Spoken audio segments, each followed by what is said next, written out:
Right. I am so excited to be here chatting with Libby McCarthy, who is a co-founder of RockPool Collective over in New Zealand.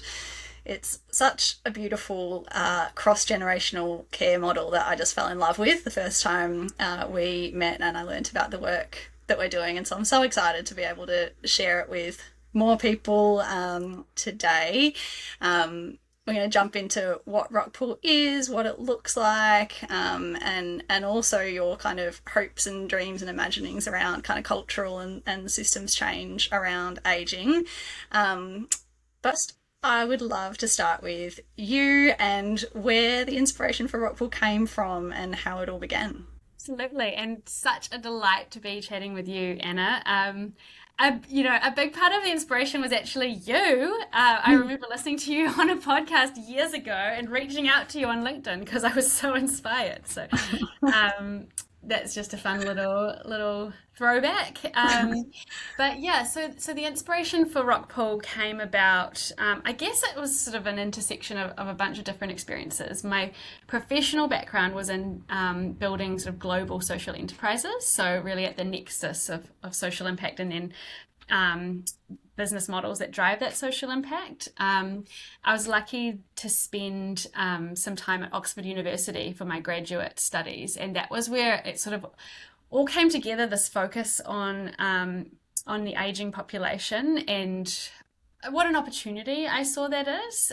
So I ended up focusing my whole studies on that opportunity and also reflecting on my own experiences growing up with a single mum who was supporting her aging parents, and just like what an enriching experience that was for us as kids, but also how I could see how my mum really could have done with some extra support. Um, and then, when I was at Oxford, I actually did a paper trying to address the global shortage of caregivers and coming up with some sort of creative ideas. And did that paper, kind of put it away, ended up going and working for a startup in the UK, and then came home to New Zealand when I was pregnant and was like, let me get that paper back out. Actually, like, I would really love to do this. Like, I didn't have a community myself. I'd been away for 16 years. I felt like my whole identity had changed as a parent, and I wanted to be out in my community and contributing and meeting people, and I didn't really have a vehicle to do that. And so that was the very beginning of Rockpool. I just put up flyers in our community and of me and my son, and was like, hey, can we come and help you out, and we'll do it for koha, which in New Zealand means a gift, to see if people would actually pay. And they did. They responded, and they paid much more than I was expecting, other than a few people who paid me in vegetables, which actually, with the price of vegetables, probably a pretty good deal.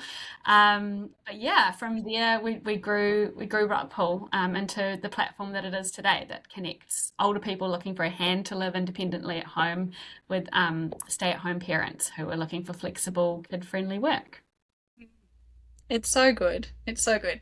And I want to kind of go into actually what does that look like and what are the sorts of things that parents and their kids are coming and doing. But Yeah, before that, just want to go back to and pick up on that point you made about the opportunity of an aging population and the fact that you chose yeah, to focus your studies there, because yeah, I don't come across that many people who hear aging population and think opportunity and get excited about kind of the possibilities and what that could mean. And so I'm just really curious, what do you think actually prompted you to see it in that way? yeah. It's a good question. I think, well, firstly, it just felt like there was a space where I hadn't seen much innovation. Like we've been doing things the exact same way, and it clearly was not fit for purpose anymore. So that to me is like ding ding ding, surely we can do things better. Like I remember my mum saying, like, why does every older person seem to like have bingo forced on them? Like Yeah. she's like, I just want flat white. Yes. Like Yeah. you know, and like all the trips to the opera. Like what if I want to go to the rugby? Yeah. Um, Things like that. So that was the first one, and then the second. So I had actually been working. I'm so sorry about the fly in my background. On my head. Um, you can cut that out, or you can keep it in. I don't mind. So I had been working beforehand in the agricultural space, working with smallholder farmers in Myanmar. And this is kind of bizarre, but I saw so many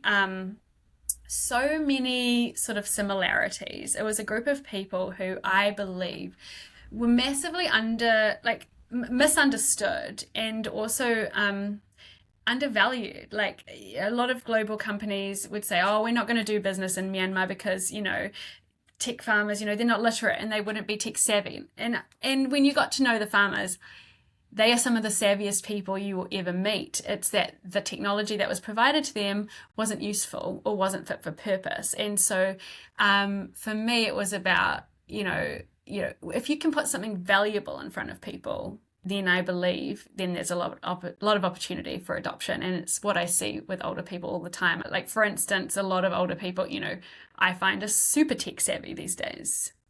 They're on their phones all day, if anything. Mm. And still there's this understanding, oh, older people can't do technology. It's absolutely untrue. One of my first clients, she said she needed help with technology, and I rocked over, and even I had some ageism, under the surface. I was like, oh, I can help you. Like, I bet you just need to like send an email or something.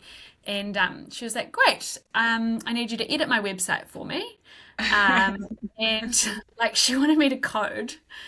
I had to call my husband. Luckily, he's in the like tech space. But yeah, it was such a good reminder right at the beginning to never take anything at face value. So Yeah. yeah. So funny. It reminds me of my husband. Yeah, loves to get stuck into me about the fact that one of the things that we did early on in previous work that I led at Lively was help older people with technology. Mm. Um, he always used to look at me, incredulously at the idea that I was helping people with technology. So he's like, I'm you exactly the same. really? Like, to my credit, I'm like, well, at least I can really empathize. Like, I also want to throw this computer out the window because I'm so True, true. yeah, Which yeah. actually, like, that used to be part of what I enjoyed about it was it actually became like an exercise in just joint problem solving, being like, oh Yes, yeah, actually, we absolutely. do this thing together. And I think that goes to the heart of what RockPool is all about, right? It's about those symbiotic relationships where everyone is benefiting and everyone's adding something. Um, and whether it be, problem solving together, one of my visits, I remember bringing my son along. I was vacuuming, but he was teething, and spent the whole time learning about my clients, homemade teethers that she used to make her kids back in the day. So she's contributing, and I still remember that recipe and have shared it with others. Um, so yeah, it's valuing both people and what they bring to the table. Exactly. Which is one of the things that I love most about the model. And it's such a small shift, but it's a massive shift to actually rethink Mm. the care relationship from being about here's the Hmm. person who comes to help and here's the person who receives the help into Yeah, being that kind of, we're a partnership. process of Yeah, exchange. Exactly. yeah, And I think yeah, that so often, kind of coming back to what you were saying before about the sort of activities and opportunities that are made available to older people, they're so often devoid of that layer of what's the contribution that they can make, or what's the way in which they can absolutely. actually kind of add value or Yeah, participate and bring their skills, their knowledge to the table. And yeah, so I love that what you're doing is a way of just in a really kind of gentle, natural way, inviting that from people. yeah, yeah. And I think for a lot of older community members, it is quite it's a big step accepting support for the first time. It brings up a lot. And a lot of we call them members, it's been really comforting for them knowing that actually what they're doing is supporting their community to, Mm. be regaining their independence and well-being, and it kind of flips the script for them. It's not me that's taking on this as support. It's me using what I have to support my community, and so Mm. sort of yeah, shifting that narrative has been really helpful. I mean, I had a conversation with a new member this morning about that, and she was like, "Oh, that's wonderful." She was like, "She won't have to ask her husband for coffee money. That's great." Like, Yeah. and I think that generation, they're real activists in their own way, and Yes. they really enjoy when they feel like they're having a positive impact, which is really cool. Yeah. Yeah. And yeah, let's go to that in terms of, the impact for the helpers or the carers, or what do you call them, rock pool reps? We call them Rep? reps. Yeah, we wanted sort of like a neutral term that wasn't carer or Yeah. support, that just kind of let the relationship unfold naturally wherever it took people. Yeah. So that's why we went with reps. Yeah. Yeah. Yeah, that makes sense. And so they are parents who might be staying at home with Yeah. small children, preschool, kind of, kinder age typically. Is that Yeah. what it sort of normally looks like? It's actually everything, to be honest. So that was what we kind of envisioned it being, but it's sort of taken on its own life force. So now I'd say that's about a bit over a third. Hmm. And then there's a big portion of people who have school age kids, or maybe like kindergarten age kids. So they'll actually be doing some visits without their kids, and for them, it's about sort of reclaiming their personhood and doing something for them during those school hours. Mm. And then, actually, kind of interestingly and excitingly, we've had this new sort of cohort of people who have applied to be reps recently, who are like recently retired, often grandparents themselves, and that's been interesting. We've taken on a group that fit into that category, and they're absolutely wonderful, and they have a lot of time on their hands, which is amazing because a lot of the other parents are very, um, time poor.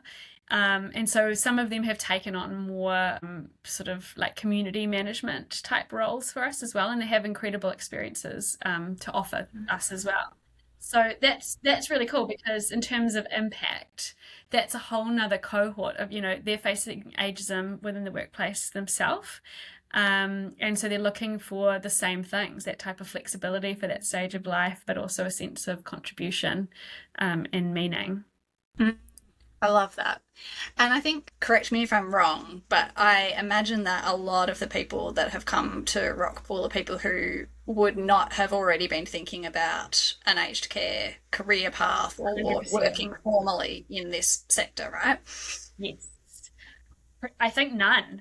It's been Mm. so cool. We have people from all different backgrounds. We've got a father who worked for Weta Workshop as like a digital creator. We have some people from the medical sort of profession. We've had ex-nurses, ex-teachers, artists, a photographer who does like digital retouching of people's photos. What else? It was someone who started her own apparel business. Yeah, former Mm. nannies, people from all walks of life, people that work for like foreign affairs and policy. So yeah, it's a really big mix. But I think the uniting factor is that mostly it's parents that really want to be out in their community. A lot of people don't have grandparents around, so they're looking for their kids to have that type of connection, or that they are genuinely looking also for some extra money. It is important to them. Being on one income is incredibly difficult in New Zealand, and the cost of childcare is the second highest in the OECD. So it's a real challenge. So there's the benefit of being in the community, but also the extra income.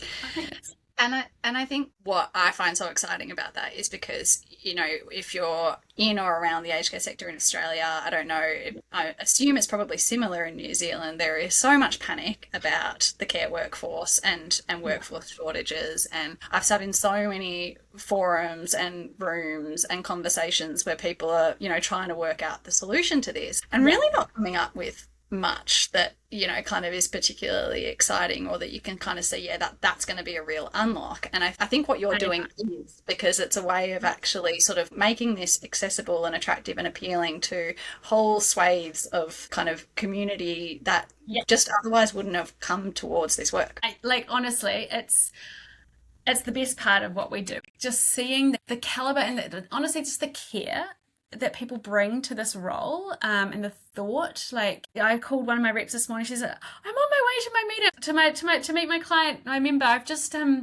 got some cookies out of the oven. I'm bringing them over." And another rep was talking about how her member's trying to cure his cancer right now with squeezed lemon. So she's brought him these ice trays of lemon juice that he can put in his morning tea, and like, it's not just unlocking a new layer of carers, it's a new layer of carers that are deeply, deeply committed and will be building long term relationships that, yeah, that I don't know where it will all take us, but it's special. And it's been amazing. Like I said, this whole thing started when I was studying the carer shortage globally Yes. and trying to think of where are these natural resources that we're gonna untap, and looking just within our communities.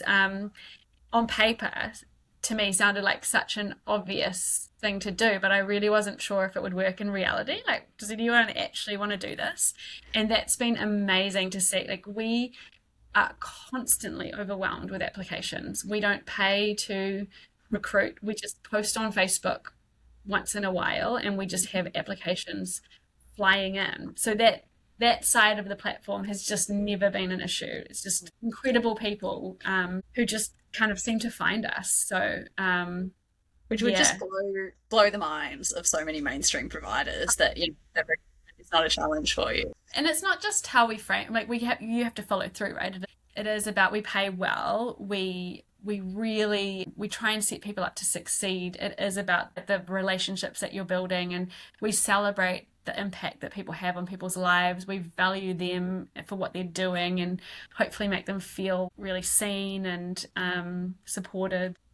Yeah, we've had really good retention as well, but we're also not afraid of supporting people, kind of letting them use this as a stepping stone if they need to. We've had some people who were out of the workforce for a really long time and put in hundreds of applications, struggled to get anything, and then worked with us, and we were able to give them two great references and help them get into full-time employment. And that for us was a huge win, helping people kind of, yeah, step back into, a life path that they want for themselves. I mean, so much of what you're saying resonates with my experience too in Australia, where we were targeting through Lively. We were targeting young people in the sort of 18 to 25 age bracket. Again, who weren't necessarily on a path to a career in this space, who might just use it as a stepping stone, but for whom it was going to be a really meaningful thing to do, right So now meaningful. for a time. And we had the same thing. So many applications, great retention.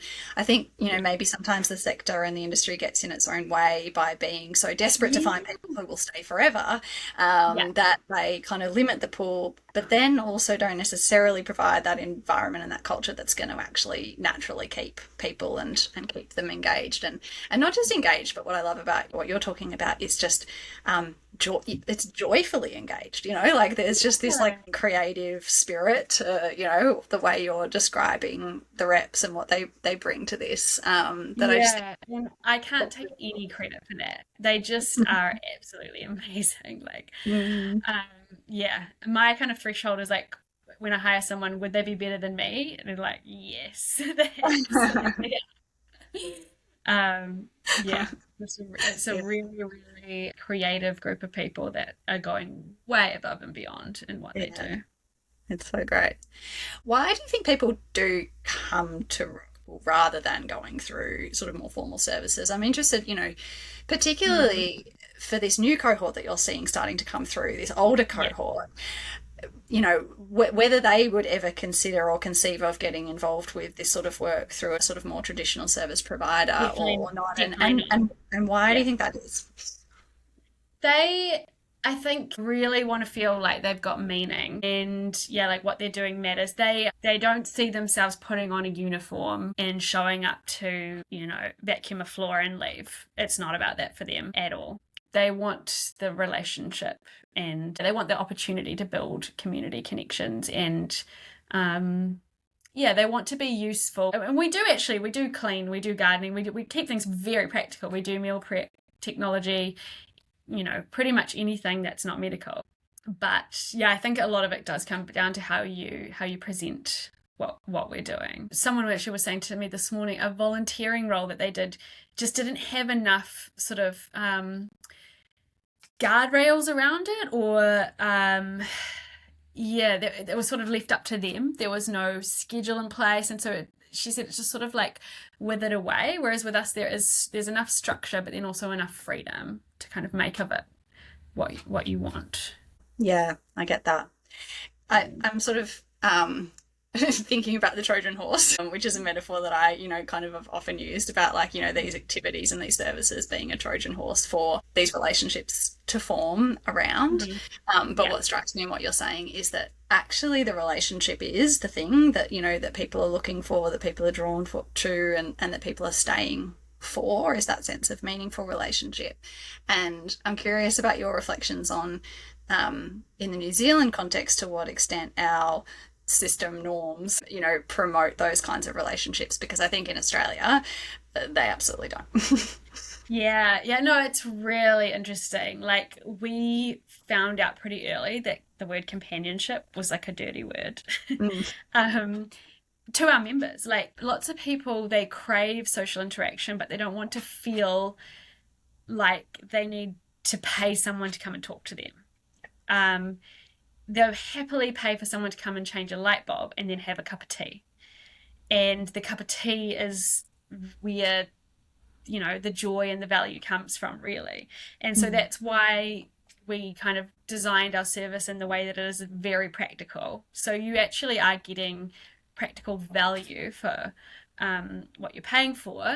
And we call it companionship in stealth. So it's all about the relationship, but we don't lead with that, because culturally, I think it can feel kind of jolting for people.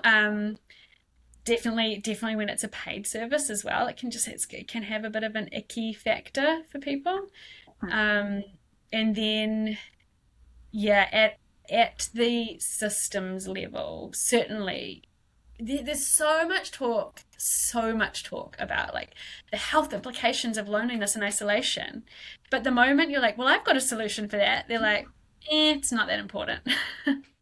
Yes. What? You've literally just done a whole like a whole conference on this. So that's been a challenge, but we've been able to tap into a few like respite focused funding streams, and that often does have a big relationship focus. So that's been a really good fit for us. So there are avenues, but it's certainly a new area for people. And I think also like there's work to be done around the stigma of loneliness and isolation, because I think people assume that we're just talking about older people, but actually younger people experience higher levels of loneliness and isolation than older people. So I think if we talked about it more like within that scope, and actually like parents are often the most isolated. So it's not necessarily the older person, again, that's like needing the socialization. It's them, giving the mother a chance to talk to another adult about something that's not sleep cycles or, Yes. I remember when I had, little people and babies and was doing it all for the first time. The nicest thing was spending time with, my nan or other older women who, would just go, you know what, you're doing a great job, and then you sit in this group and everybody is overthinking, like, yes, God knows what type of plastic bowls to buy for the kids when they start eating solids. Like, that's not even true. That was the thing that actually happened in my this group WhatsApp for once. Which just, I was just had like this little flash. I was like, do I have the right plastic bowl? I don't know. I wonder if it is the right plastic bowl. I don't like, aren't they just plastic bowls?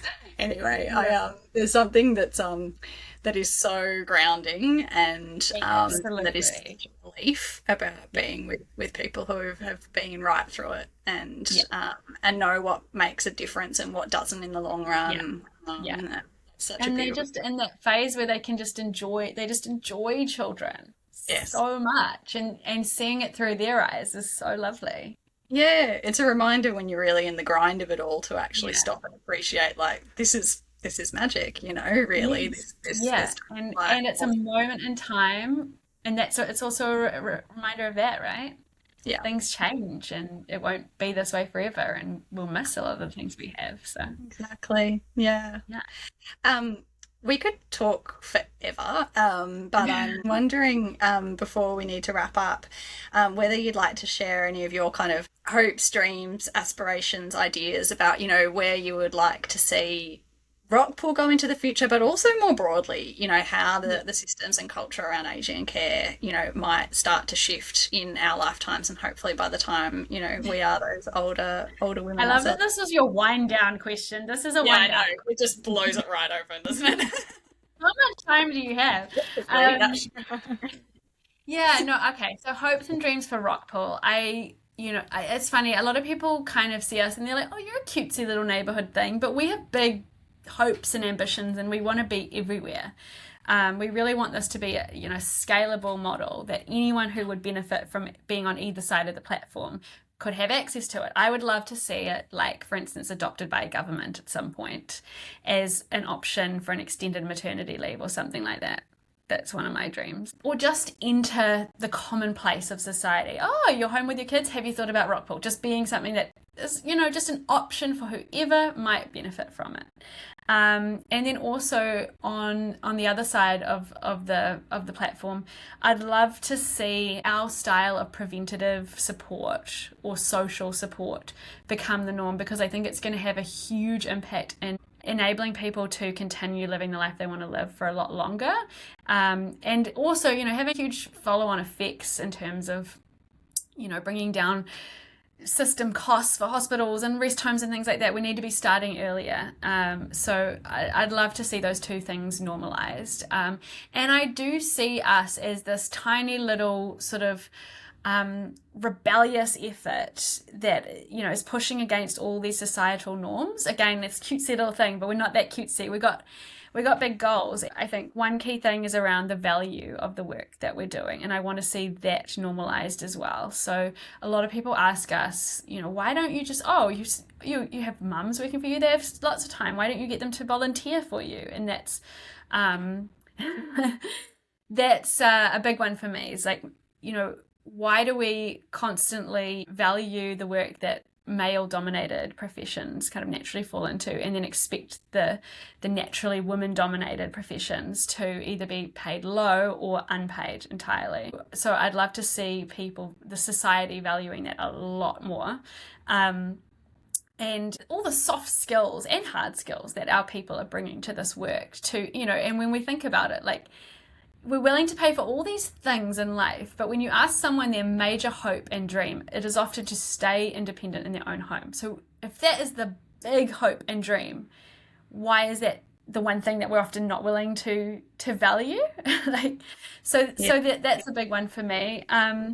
The other big area in terms of systems is around normalizing welcoming children into the workspace when it makes sense. I feel like we've sort of developed these unwritten rules that there's black and white lines and children can never cross them. And there are times and places where it's not just suitable, but it's actually amazing to have children along, and it benefits everyone. So I'd love for that to just be seen as like a normal thing moving forward, and for us to be a little part of that movement, just showing that it's possible, and then kind of letting it kind of just live inside people's head rent free, and seeing what comes next, in terms of what other little startups might pop up where kids are, part of the picture as well.